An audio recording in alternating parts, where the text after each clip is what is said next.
बातमी आहे खेळाच्या मैदानावरची, कारण रॉयल चॅलेंजर्स बंगळुरू आणि गुजरात टायटन्स या दोन संघांमध्ये आज आयपीएलचा अंतिम सामना, अंतिम थरार रंगणार आहे आणि अहमदाबादच्या नरेंद्र मोदी स्टेडियमवरती संध्याकाळी 7:30 वाजता या सामन्याला सुरुवात होईल।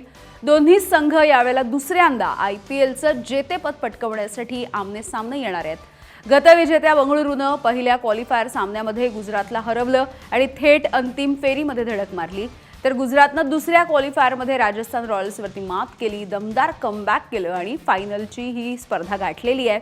आरसीबीसाठी कर्णधार रजत पाटीदार आणि विराट कोहलीचं फॉर्मामध्ये असणं ही जमेची बाजू आहे, तर शुभमन गिल आणि साई सुदर्शन यांच्यावरती गुजरातची मदार असणार आहे।